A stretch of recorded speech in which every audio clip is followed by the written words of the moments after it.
Yeah, it's 12:30 over here, but before we go off, we do need to drop an intro real quick so I can go drop it back at the front of the episode because we've got to do that this time.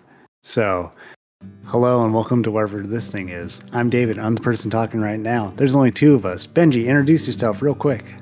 Hi, I'm David's brother from another mother, Benjamin. Benji, the Benj Martinez.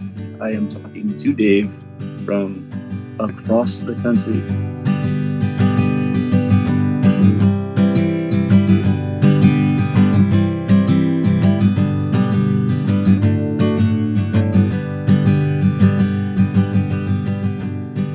Yeah, and we were talking about Rick and Morty. We're talking about Rick and Morty. And Dan Harmon is a weird thing. Dan Harmon also, Community is also a great show if you want to remember why Chevy Chase was funny. He just plays a really old racist guy named Pierce. He is like your he is like your white dad you've never had. He is just like an older generation that is completely left behind, and he has like this boomer stand-in, and just everything about his entire attitude, his mentality. He just said shit that was okay to say in the 60s, and just by virtue of it being put on the backdrop of like a mid 2000s community college, he's just a monster constantly, and he doesn't understand why everybody hates him so much.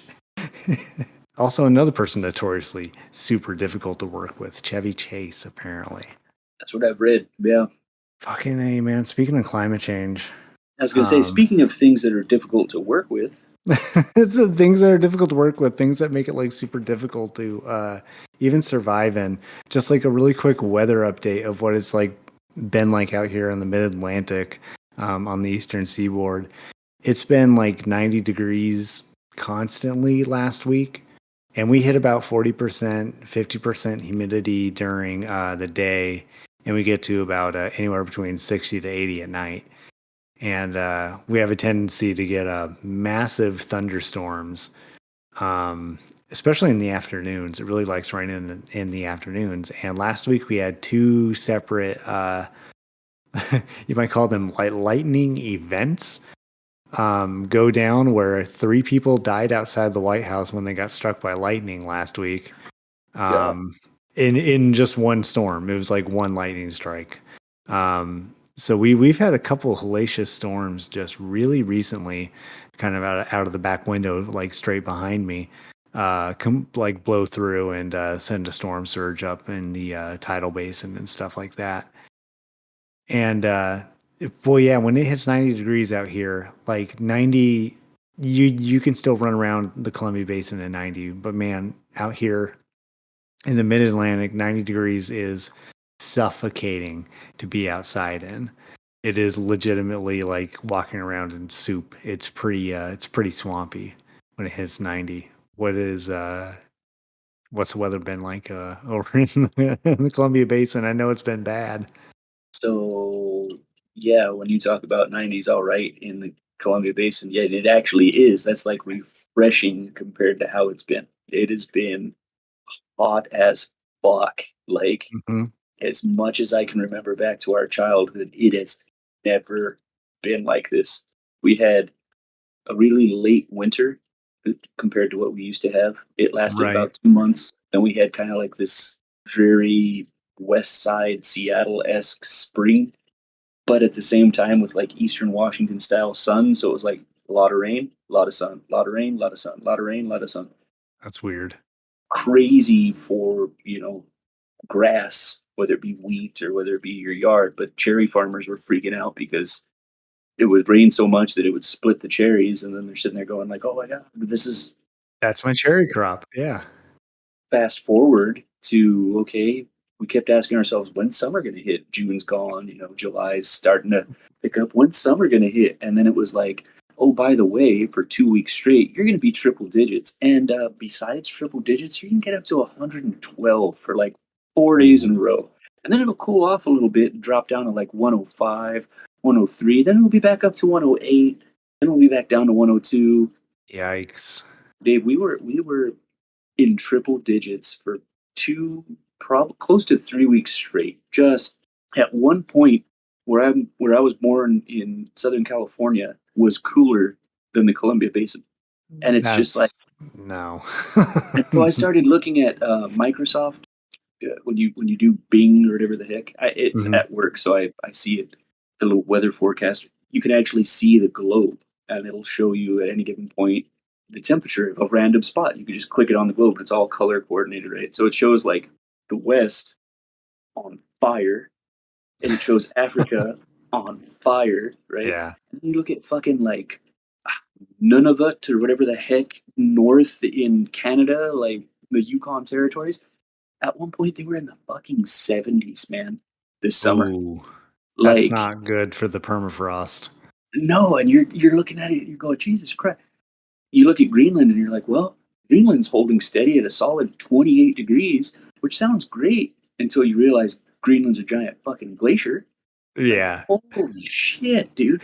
You realize most of it is land ice. It Um, it's it's mind boggling. We have y- Japanese beetles now in eastern Washington. We have murder hornets that have taken mhm. roost here. We have pelicans that have moved up from California, and as of maybe about 5 years ago, they were trying to nest in the Columbia River Delta. They couldn't; it was too cold. They ended up dying. They can now. Uh, it's just God, dude. That's wild. I had heard global warming on another podcast described as what a lot of people are going to see when they look at global warming events are extreme weather events filmed on a cell phone, and most people are going to keep watching those videos until one day it's them holding the cell phone. Um, and that's really what people's impact and experience with global warming and climate change is going to be like. And I suppose for the sake of this conversation, we should dial it back, and I can kind of go through and explain climate and explain climate change as it was taught to me in college. It all starts with the sun. You have this big ball of fire out there in space, right? That's going through all this nuclear fusion and it's spewing out all this cosmic radiation. It's everywhere from shortwave radiation to longwave radiation and everything in between. And you got us on the Earth, just on the opposite side of our little orbital plane there. And all these cosmic rays, all this heat, all this energy comes blasting out of the sun and it hits us at a certain point called the subsolar spot. And that spot normally hits around the equator, right? But because we're a bit like Shugli on our axis, right? We wobble around a little bit. That spot kind of floats up and down between the tropics of Cancer and the tropics of Capricorn. And luckily, the Earth is big enough; it can hold like a bunch of like nitrogen and oxygen on its surface and everything like that. We have an atmosphere, thank God. That atmosphere deflects most of the solar radiation away, but a lot of the short wave radiation in the form of visible light happens to enter our atmosphere. It hits bodies of water. It hits the ground. It heats them up, and it begins to drive basically every climate force on the planet. You know, it goes through, it cooks the water, it cooks the earth on this constant, never-ending sort of spit roast that the earth is on, circling around the sun. There's a couple other planetary elements that come into play with the climate and the planet's relationship with the sun. Is that because the planet is also rotating, you get something called the Coriolis effect, that turns everything in the northern hemisphere to its own right, southern hemisphere to its own left. That's just from the rotation of the Earth. You'll actually see rivers erode more on one side than the other, depending on which hemisphere of the planet you're on. And it's something that affects objects traveling over a long distance. Planes have to sort of navigate around the Coriolis effect. If you're a sniper or something like that, and you fire a bullet long enough, you have to take into account the Coriolis effect. But this has an impact because as the sun is now cooking the Earth along the subsolar spot, it is pushing big hot pockets of air out through the atmosphere, right? And those pockets of air are being spun by the Coriolis effect, and they become something called the jet stream. So now you have this hot air moving along that's picking up moisture. All this moisturized air is running into mountains. It's dumping the moisture out. It's leaving dry patches on the other side of the mountain. And you're starting to see the formation of climates. It's all just a relationship between the planet Earth and the sun. And it's basically the main driver for every weather system, every climate on the planet, why forests are at the places that they're at, why jungles are at the places that they are at, why the monsoon works the way that it does. It's because of the Himalayas and Siberia. And you have to come and ask yourself, okay, is it possible for human beings to have an effect on this process? And something that we found out back in the 1970s actually was yes, it is. We can have an effect on this process through something called the greenhouse effect. And what that is when that visible light comes in and strikes the earth and heats it up, it then radiates away on the opposite side of the planet, right? As the earth rotates around and as it tries to radiate out, all that heat escapes back into space and the night cools down, right? If you are putting things in the air called aerosols, which just means like, soluble air, you create something called a greenhouse effect, which means the planet is now operating like a greenhouse. It is letting in light, but not letting the heat escape, and it ends up just sort of raising the ambient temperature overall within that area. So, what we're talking about now, and for a thing that has been a political debate for some fucking reason, right? Well, we know the reason. It's capitalism and money and stuff like that. God, I don't even know where to even start in this jumping off point. Um, I guess we can ask ourselves our question: why is it so hard for people to believe that this is a thing that's happening, and why is it so difficult for people to kind of agree to the consensus that people can have an impact on this, and we have had an impact, and it is anthropomorphic in nature. This is not just a natural cycle of, an oncoming ice age or something like that, but rather this is because of the actions of industrialization and the way that we actually live our modern lives, essentially. There's a lot of other things that come into play with how humans impact climate. Another one of these ways is called the albedo effect. That is what makes a black T-shirt hot on summer day and a white T-shirt cool. It is the fact that the color of an object basically determines how much heat it absorbs from sunlight. And when you have something happening where you are taking green meadows or green forests and tearing them down for something that is going to be a nice dark brown field for most of the year, you are contributing toward heating up the ambient air around that field. And over top of that field, you create pockets of hot air that rise off of them. That's why you see so many dust devils in fields, is just because the hot air just shooting directly up off of those what were essentially giant blacktop like cooking surfaces that we basically put down on the surface of the planet, and that ends up. God, I don't even know where to start, because if you want to talk about fields, you can talk about how just the way that our agriculture also tends to not be super good for soil erosion, which means we put more dirt into the atmosphere as well, which is also an aerosol, which also contributes towards the greenhouse effect.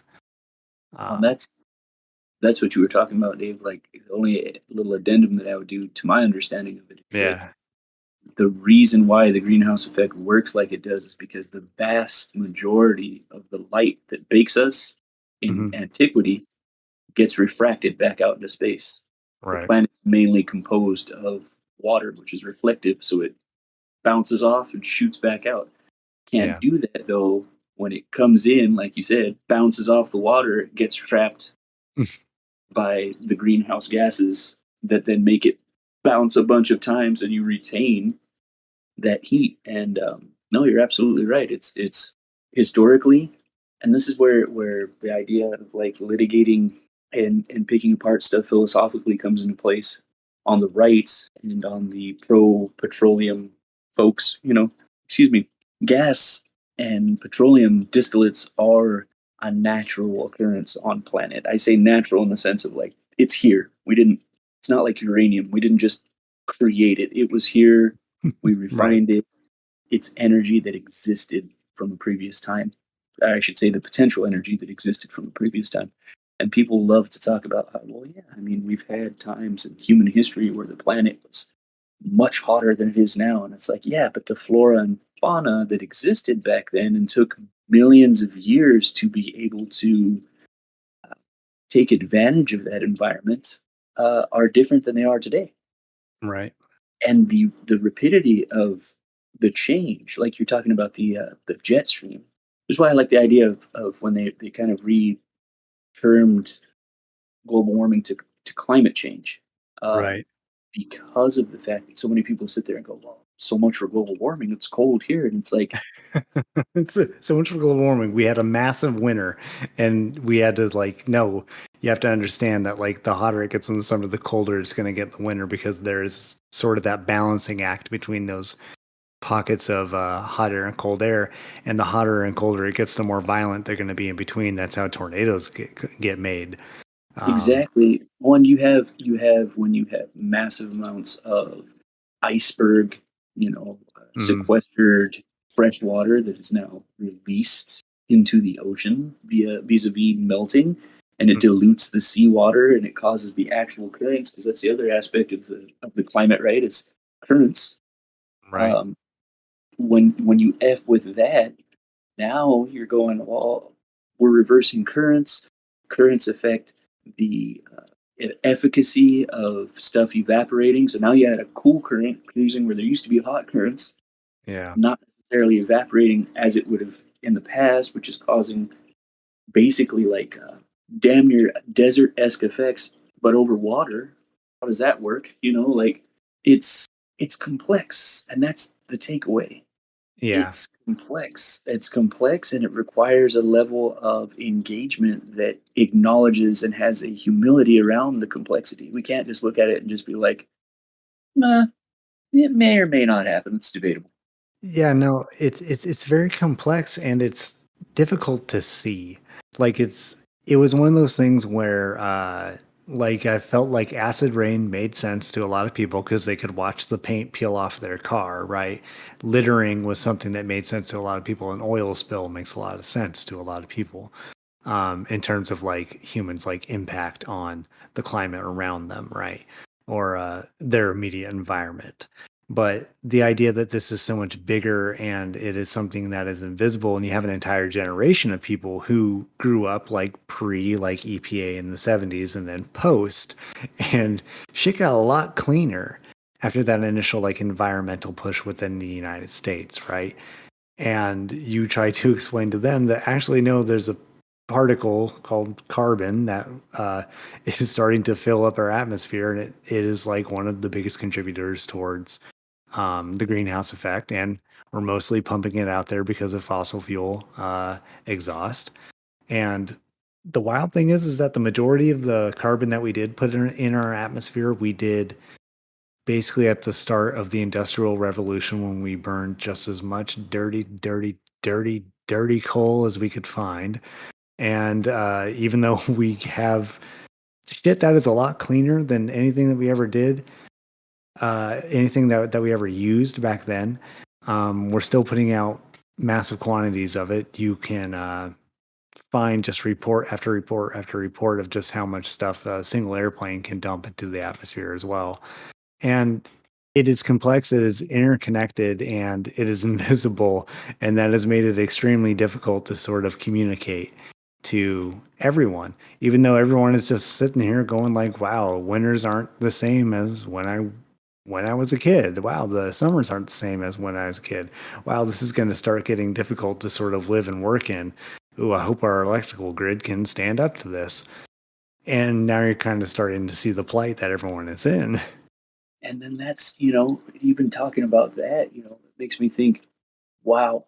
And that is the experience and the response that we have living where we live. Mhm. So many people on the planet, the global south, so many people have no infrastructure are forced to live close to the coast, or Mm-hmm. you know, eh, in areas that are below sea level for whatever reason. I mean, this is a life and death struggle. This is like legitimately. Hi, we had an alluvial plain, I don't know, maybe 30 years ago that we were able to grow some sort of subsistence on. Now the motherfucker's under seawater. Yeah. What are we supposed, like, but God forbid, that you can't own three freaking Hummers or fucking fly for a lunch from LA to New York. Like, Yeah, it's one of those things where the the contributions to this thing are so huge. Like one of the reasons why I want to talk about things like the albedo effect is that everything that we do in our modern life, the way that we live in our cities, the way that we grow our food, is basically a contributor to this. Like I mentioned earlier about how brown fields, empty fields, contribute to warming the atmosphere around them. The dirt that sort of erodes off of those fields and enters the atmosphere also acts as a greenhouse effect. Industrial livestock farming actually pumps enough cow farts into the atmosphere that the methane is now a problem. That is not a joke. Cows do just put out a lot of farts the same way pigs have so much shit. Nobody knows what to do with any of the pig shit. There's a lot of ways that our modern agriculture also like contributes to a lot of this shit. And even just cities. The fact that you have these massive mirrored glass structures that just sit there and bounce all that sunlight around between them over top of nice black pavement, you get urban heat islands. And the bigger and more developed that cities get, the more AC gets put into them as well, which is also pumping hot air directly into that atmosphere. And one thing I realized in college as I'm starting to learn, like, the planetary, like, physical things that are happening that are creating climate and starting to really look at how we as human beings live our lives on this planet and realizing that, oh, it's everything we do contributes to this thing. Everything that we do can actually like change the atmosphere around us. And it's something that we historically it's really funny because when you talk about America's like Western expansion into the Great Plains and stuff like that, um, the people then thought that they could affect the weather just by farming and clearing land and stuff like that. The thing that they would say was, where the plow goes, rain will follow. And there was this idea that if America cultivated the Midwest, they could create a rainier climate that would be able to sustain, this big agricultural product in the middle of this continent, right? That ended up not happening because that's just not how weather works. You don't just sort of will it into existence by cutting down a bunch of trees and planting a bunch of crops and saying like, please rain on them. But that was one way in which people thought that they could sort of have this impact by literally shaping the world around them, and it ended up having the exact opposite effect.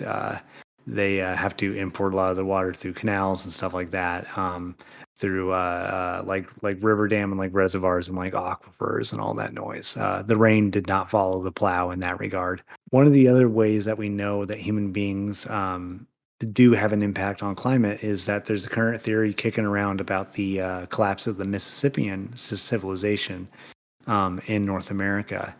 And their collapse coincided around the time of the bubonic plague in Europe.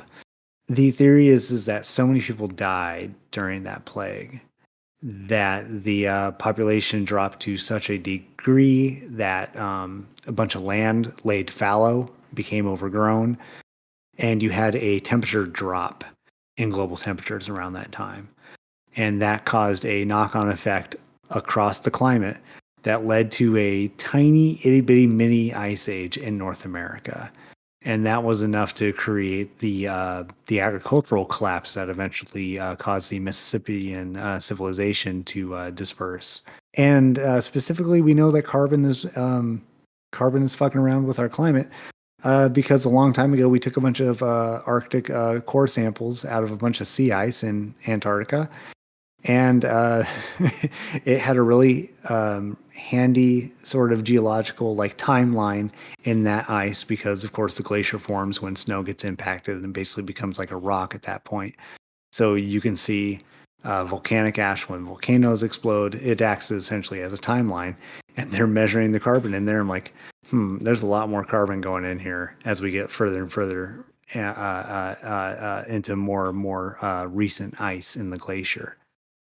And the really fucked up part is that we learned all about this in the 1970s.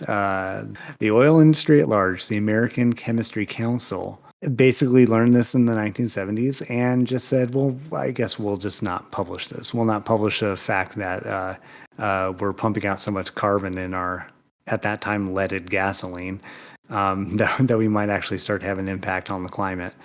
And that's kind of where it stayed for a really long time. The most that we ever heard, Benj, about climate growing up was about the ozone layer, which is another thing that kind of confuses people about climate change because they sit there and they say, well, didn't we just hear a bunch about the ozone layer? What's all this noise about? Suddenly the climate is changing. Whatever happened to that thing? And what happened was is we banned the products that were actually like damaging the ozone, and the ozone got better.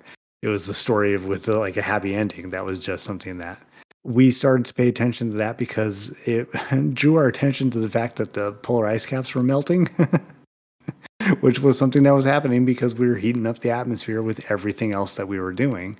But And also the amount of people that were contracting cancer that lived underneath the holes in the ozone layer, mhm. because when the holes were there, are there, the sun is just like fucking cooking you completely and wholeheartedly unabridged. Like fuck.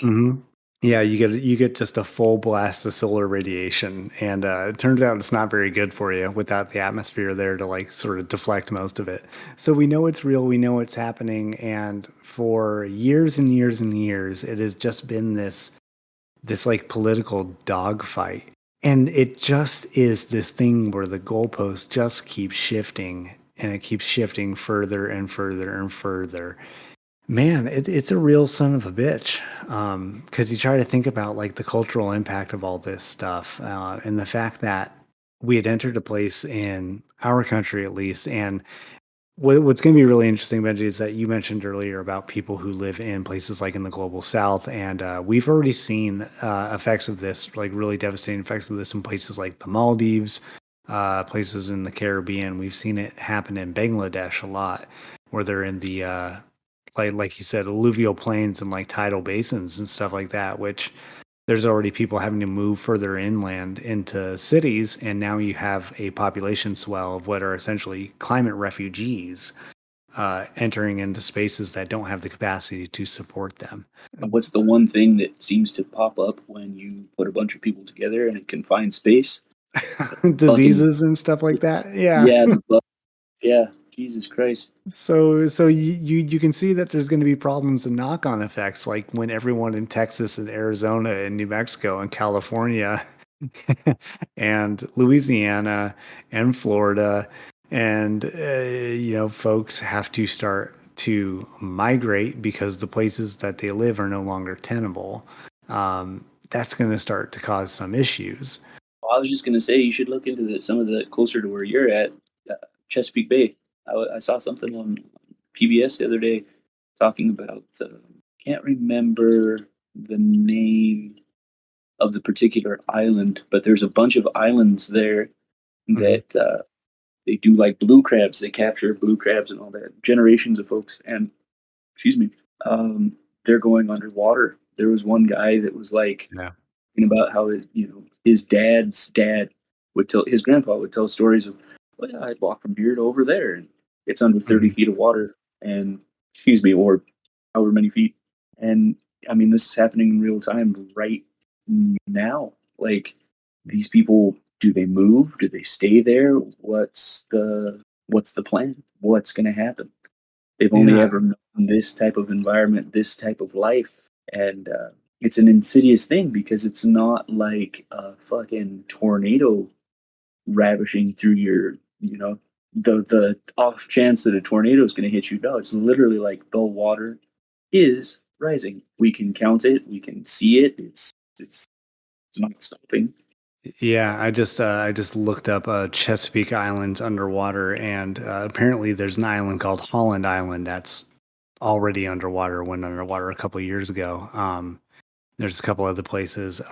There's a number of islands in the Chesapeake where they have these small, like 400 person communities, and one in particular has a certain dialect of English that is not spoken anywhere else. That sounds extremely like English still. That has been maintained there from the original settlers, and they live on a little island that you can only access via ferry in the Chesapeake. But it's this island of like 400 white people that just speak this completely incomprehensible dialect. I've never been there. It's like a little tourist destination or something like that. But shit, man, they'll probably be underwater pretty soon. I mean, I'm on a I'm on a peninsula currently that sticks out in the Patapsco River in the Baltimore Harbor. Um, and the areas I'm in are places where they had built like revolutionary like war like forts and stuff like that. So it's elevated landfill. So we're relatively okay being this close to the water, but man, there's a lot of that city. There's a lot of this city that is really low, and when a few of those rainstorms blow through, some neighborhoods are just flat out underwater as well. Even in places like Baltimore, who are used to it. Um, I wanted to I wanted to talk a little bit about the again the political dogfight that we seem to have entered into because eh, global warming was something that like both of us had to like come to understand to a certain degree because it was so laughed at where we came from. It was so dismissed almost in its entirety and like almost immediately. And it was dismissed because I think because Al Gore was attached to it. And I think it's because he was attached to it early that we had this a political opinion come in that was like, oh, what a laughable thing to say. What's with these silly liberals and always worrying about things? And that was like the prevailing like political like attitude that has sort of like led us to where we are today. This is like the first time I can remember thinking about this and thinking about like, well, does it have to like does this one really need to be a fight? Do we really need to like both sides this one? This seems like we can just sort of listen to what's true and what isn't and just but apparently I'm wrong. Apparently it needs to be fought. And what it was you had an industry that was essentially causing it that didn't want anyone to know that they were causing it and worked very hard to convince at least one and well both of our political parties to not do much of anything about it for a really long time until it became so terrible that it kind of can't be ignored anymore. No, I was just gonna transition over just to sort of rope you in and just being like that was such a weird experience growing up and just like trying to then like talk to people about it as well and just you run into that problem again of just being like, man, this is sort of a difficult thing to explain. How do I tell you that without photoplankton, there's no more fish in the sea? Uh, Yeah, it's a difficult thing to talk about over a Thanksgiving dinner. it's a closed system, and as such, everything within it is reliant upon everything else. Period. Like, but that's directly countervailing to the idea of that good old fashioned rugged American individualism. I'm a self Mm, made person. I do things myself for myself in my own little environment. And it plays right into that similar thing. I remember learning about it in college. I forget what the exact technical term for it is, but it's like you're in a city, and I'm not trying to bag on cities, it's just an example. mm, Um, but like someone's getting either accosted or violated in an alley, and someone passes it by because well someone else will take care of it. I forget what the mm. transference or something like that. And so a lot of that comes into play like, well, the world's big, I'm small. But there's almost 8 billion of us. And but I will say this though. I will say this Yeah. because I was listening to fucking Bill Maher the other day. That fucking son of a I bitch. just ignore him. He makes me so mad. He really made Oh me mad with all his weird anti like Islamic shit. I'm just like, you need to fucking chill, bro. yeah, you just shut the fuck up and just, go just fuck off. Like He's he's so trying to fucking say racist. he is. And then I am so fucking tired of hearing like first world. I don't even like that fucking term, but Western, Mhm. you know, Western countries, powerful Western countries, talking about how the population, when we finally achieve this sort of like mental stability for ourselves, where we can acknowledge that, you know, having children isn't a necessity. Like, fuck you. You don't get to go and tell someone somewhere else that they don't get to have kids because you like to fucking drive a goddamn Rolls Royce. Like, fuck off. Yeah, that's people will fall into this like social Darwin, not social Darwinism. What am I thinking of? This idea of sorry, ecological fascism is what it is when you're trying to like actually control like populations and stuff like that. And it's very easy for like I hear this a lot from like people who I consider to be intelligent, people who I consider to be like liberal and stuff like that, and they're always just like, well, we just need to stop people from having kids. I'm just like, but you don't get to make that determination. No, You're a monster if you do that. well, and that's just it, right, Dave? Like, Yeah. we, there are people that choose to have children. There are people that choose not to have children. Of course, you know, our previous podcast, you should have that discretion, that jurisdiction, that Hmm. autonomy. The converse of that is that no one should have the autonomy over you to be like, or not even autonomy, the authority or the authoritarianism over you to be like, I'm going to remove your autonomy and say, yeah, you can't. Let's just sterilize the global south. Like, who the fuck? Well, with education, people will stop having children. Uh, Oh my god! Shut the maybe maybe because with free birth control, like if that were something in place, people would not have kids as nearly as much. But man, ultimately, though, it comes down to you know, a personal decision, a personal choice, a personal navigation. Right. The difference is one is in congruence with a organism within a biosphere replicating itself and sustaining its population. Right. We're talking mhm, about that autonomy towards choice, whether they want to or not. And the other is, hmm, do I want to have fucking 10 miles to the gallon but feel like I have a big dick? Or do I have to get the economical vehicle? Hmm. yeah, these are not the same thing.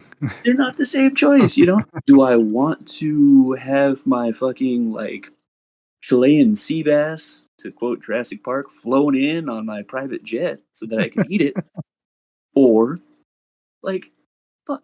That's why when I hear that type of shit, I'm just like, get the fuck out. Because so many people talk about it. Oh no, we just need to limit the population. We're out of control. Now, We're not.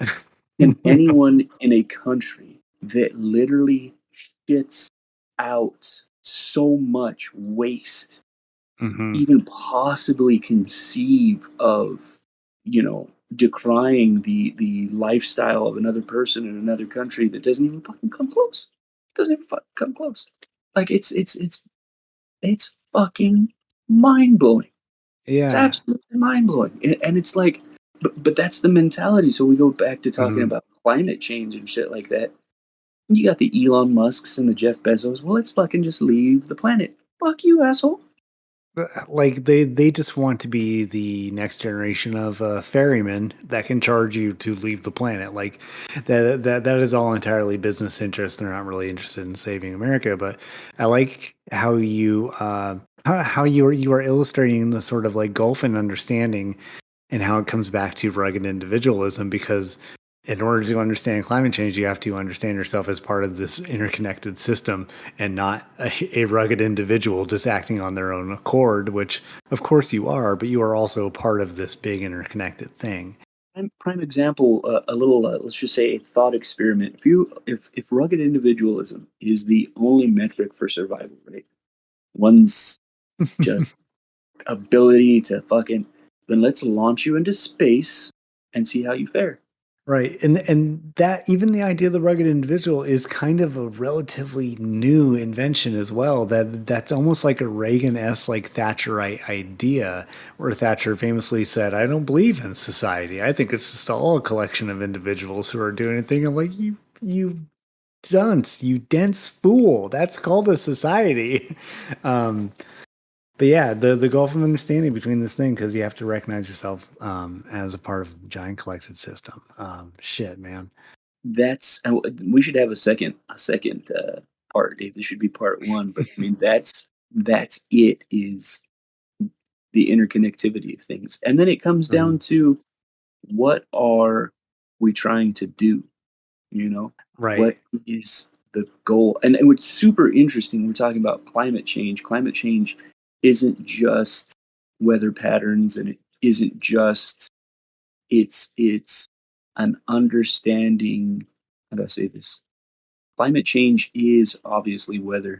It is obviously the byproducts of weather and such, but it's also an understanding, like you said, of the interconnectivity of things. That Mhm. climate change, in and of itself, relies, in order for us to solve it, or at least mitigate it, it's going to rely on an acknowledgement of the interconnectivity of things. Mhm. And I got at that to a super interesting way when I was in Klamath Falls, which makes like Eastern Washington look like Portland. Um, God. But I'm down there and I'm on a train with guys and I'm talking and we're talking gun rights and all kinds of stuff like that. Just like, oh my God, this can be long. We're in the middle of the forest. But Benji, I gotta say, the sentence "I was heading to Klamath Falls on a train" talking about guns is like the most old west shit I've ever heard in my life. And this is like 2018 that this is happening, or something like that. Yeah.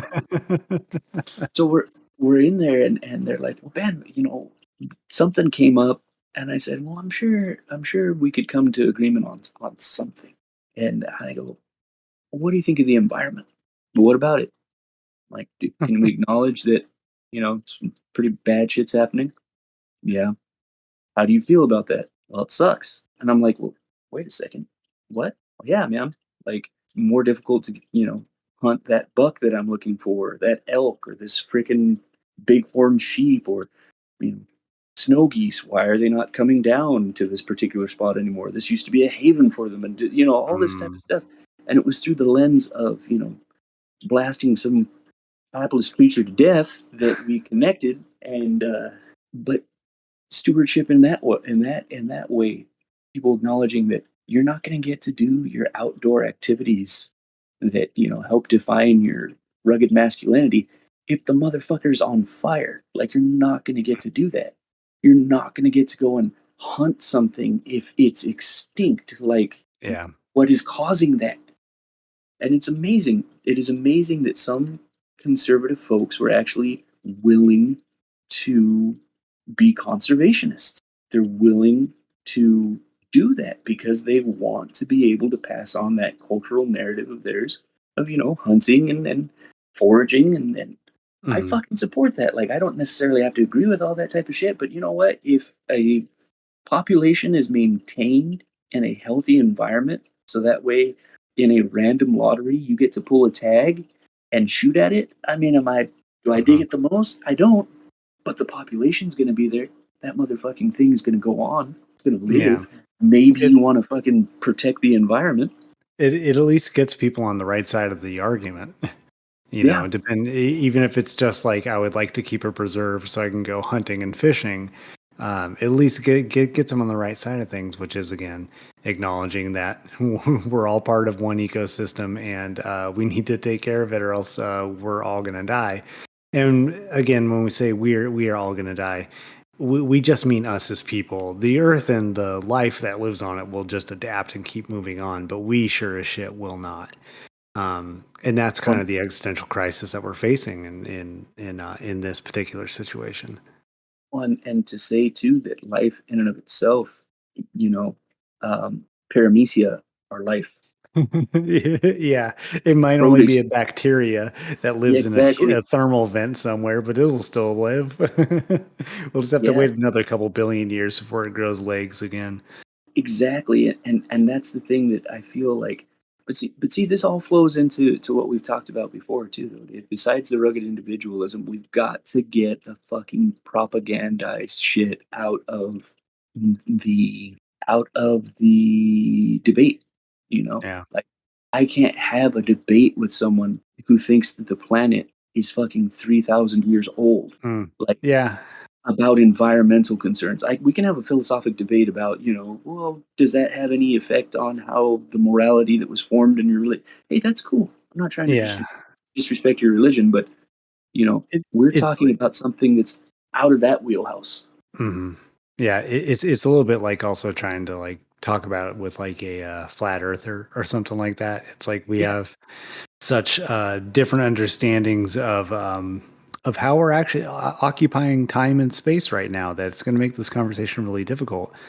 Another thing I wanted to hit on really quick is that we talked a little bit about like environmental fascism, right? And how people have this knee-jerk reaction that the thing causing climate change is population. So what if we just lower the population with, I don't know, some sort of camp where we could put people to concentrate them and then deal with them, come to some sort of solution that offers us some sort of finality to the problem.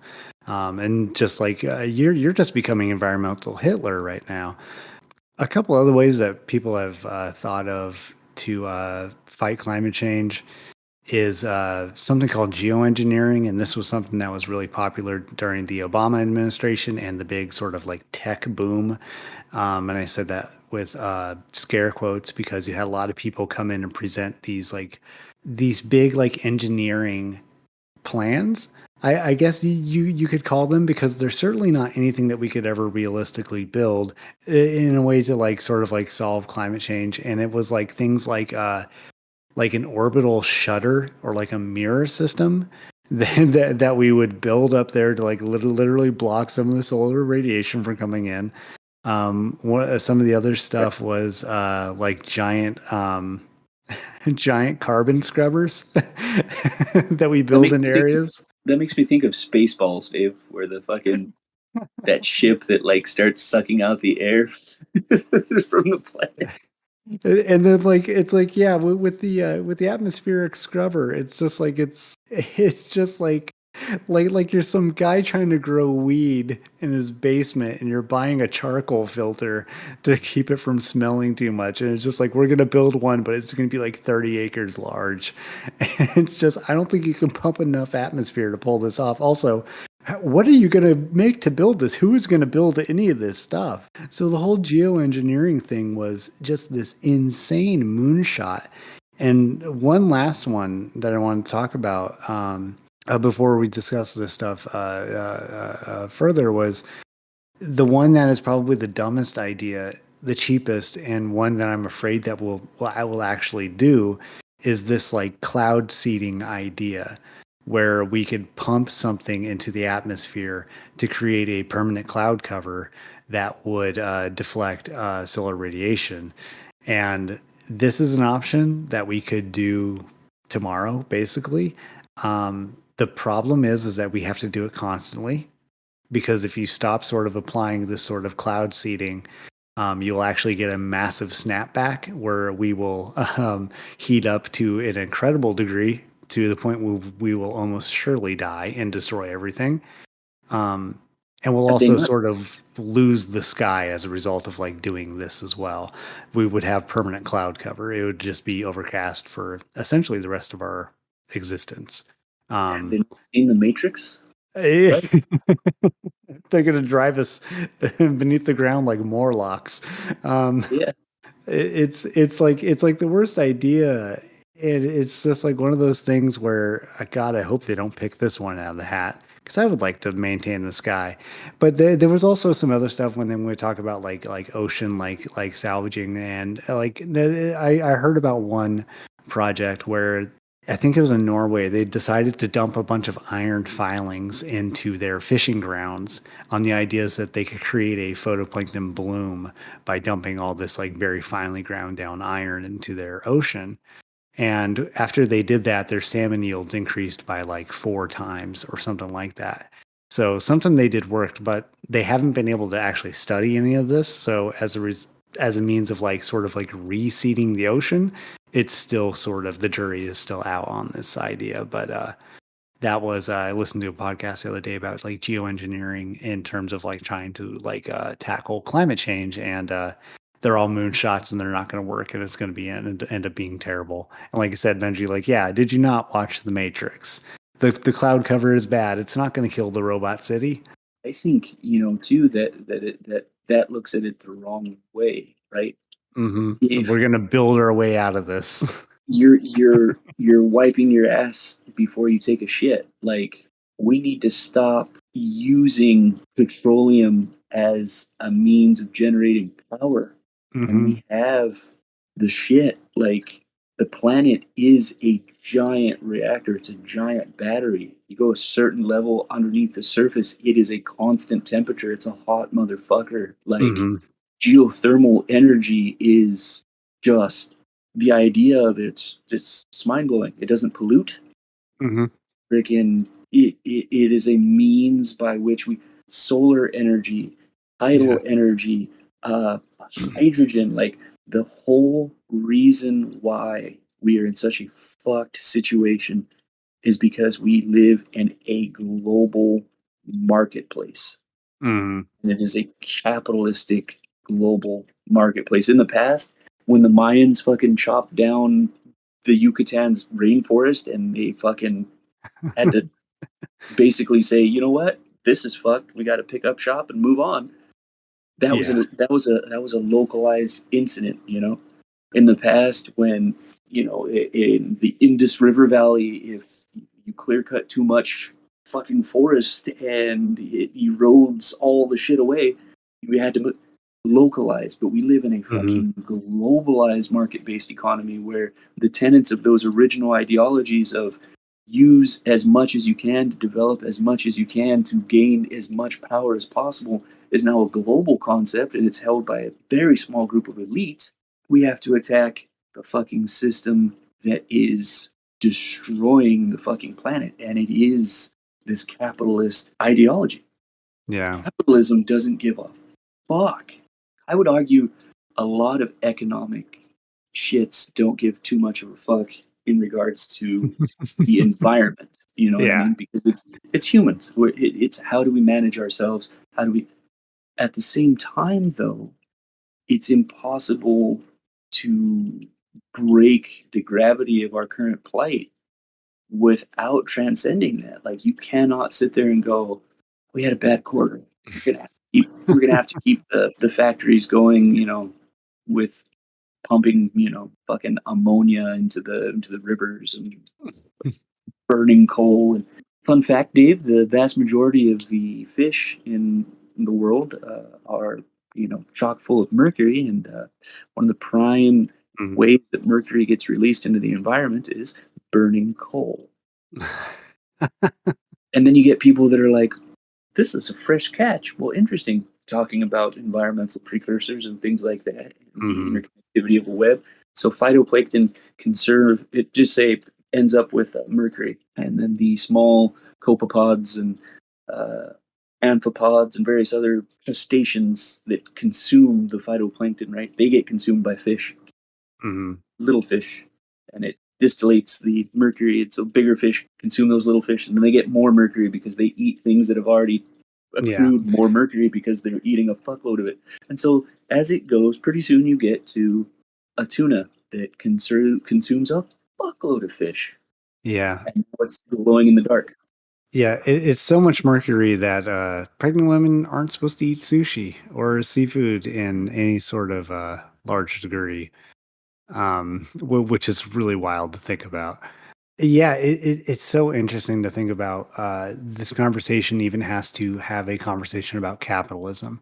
It has to take because you talk about this global system that is set up, and this global system is powered entirely by oil as well. So, your product that you're getting is made of plastic. It's assembled somewhere overseas. It's put on a ship that is burning oil to bring it to you. Where again, also the material it's made out of plastic is also made out of oil. Our entire livelihood with food being individually wrapped in things like plastics. The fact that the computers we're talking on right now are full of plastics. Um, they're also full of heavy metals that took a lot of oil to sort of get out of the ground as well. Yep. And it's even the house that I'm in right now, this building, every piece of press board in this place is held together with glue, which was also made from oil. which is why all these cheap plastic materials burn so much when they catch on fires because they're all fucking made of petroleum. And it's just everything about our modern place is just made out of this one thing. And that just dumps a shitload of carbon and other bad stuff into the atmosphere. And like you were saying, Benji, with just like everything being released when we burned out like coal, like, yeah, coal has like benzene in it. It's like one of the worst substances like on the planet. It is so poisonous. It is just There's a outright poison. there's a fucking town that had to move because the goddamn mine caught fire. It's the premise for, Silent Hill. It's a town. I forget which state it's in, but that motherfucker is like you could stick a thermometer in the ground and it's 150 degrees. The dirt is like it's just on fire and it'll probably burn for another 200 years because they can't put it out. Yeah. It's like, come on, guys. There's got to be a better way. But once again, that's not based on better, capital B, systemic wise for the biome and species, etc. No, no, no. They're better in the eyes of capitalism is a more efficient extraction to Mhm. maximize profit. And we gotta fuck with that, man. We gotta get around that. Yeah. And Because it's never going to be profitable to not make things out of petroleum because it's so cheap because we've sort of built all this infrastructure around it. It's never not going to be profitable to have people. It's like when we think about environmentalism, the idea that we used to say reduce, reuse, and recycle, and now we only say recycle because reduction and reuse means you're not consuming as much and you're not buying as much. So we literally just sort of like erased those off of the thing. We just tell people just like, oh, just throw your garbage away in the special bin, and then you're doing enough to save everything. Without realizing that that bin's probably going into the same landfill. They're probably not even separating a lot of that recycling. You'd be surprised how little recycling actually goes on and how little shit is actually recyclable. It's really surprising.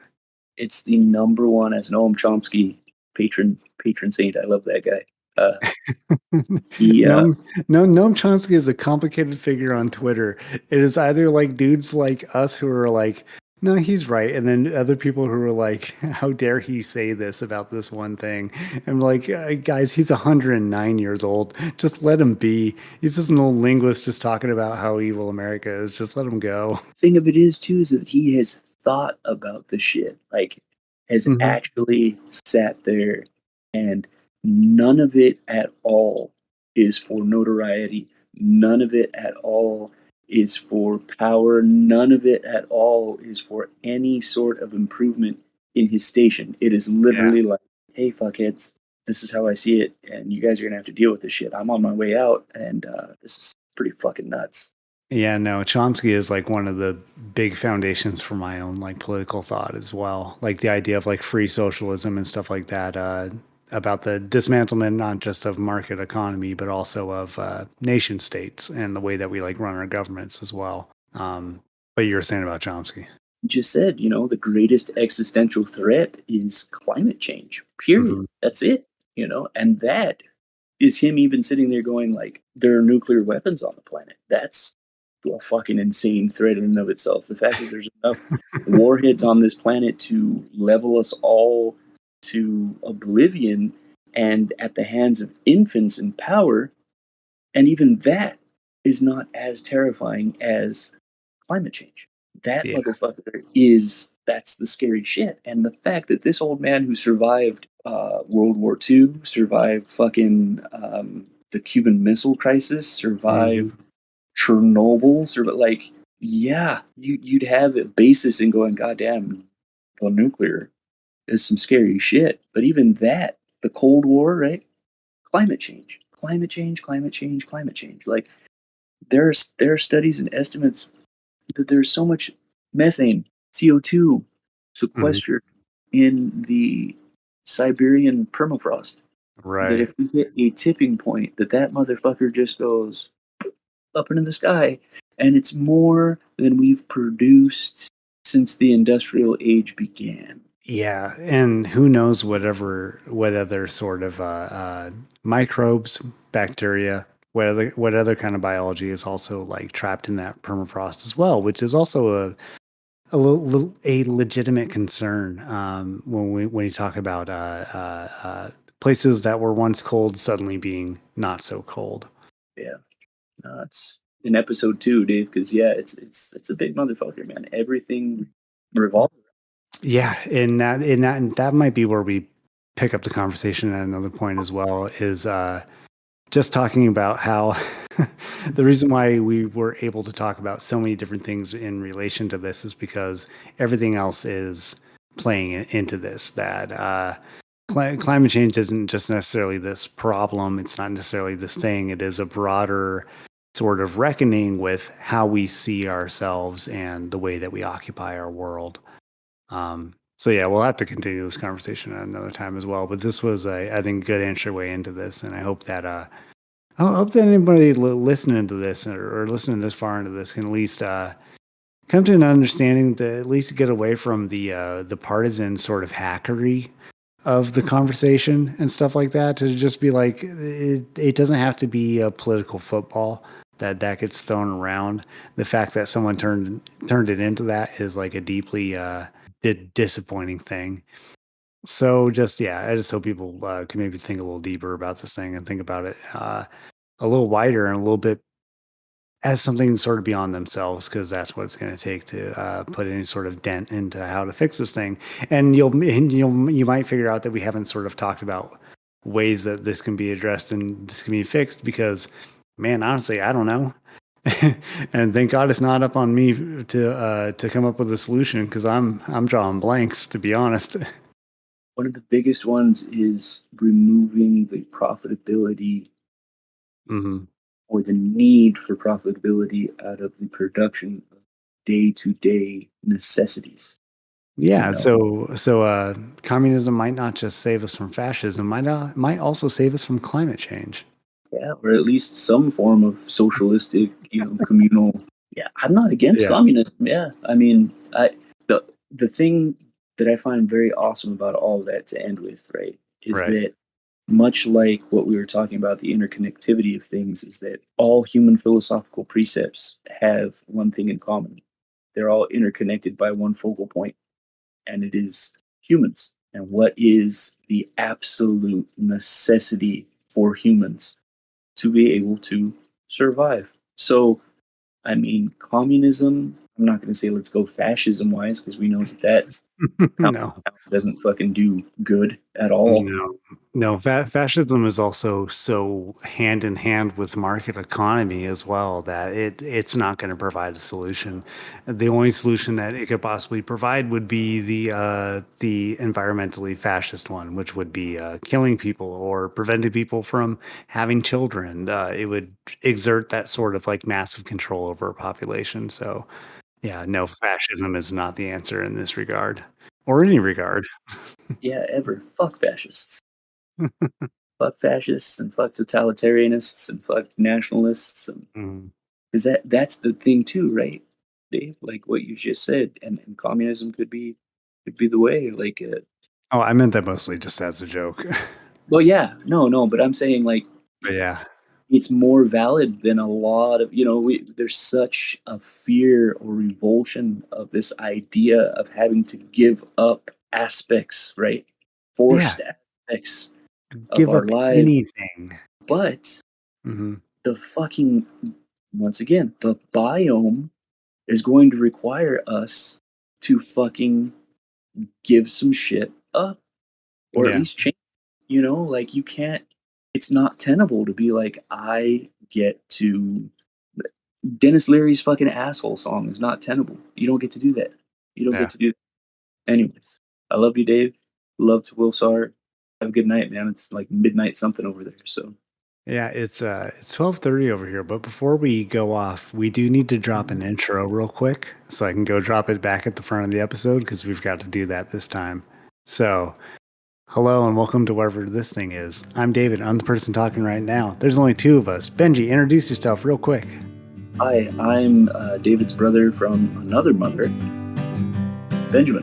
Benji, the bench, Martinez. I am talking to Dave from across the country. Brilliant. It's a perfect intro. No one will ever notice it. All right.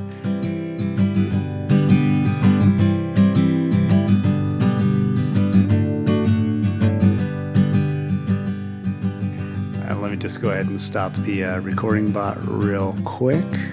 Do. How do I do that? How do I stop you? Like, you cannot stop me, Dave. I am now. Oh no! Oh no! I've weaponized Craigbot.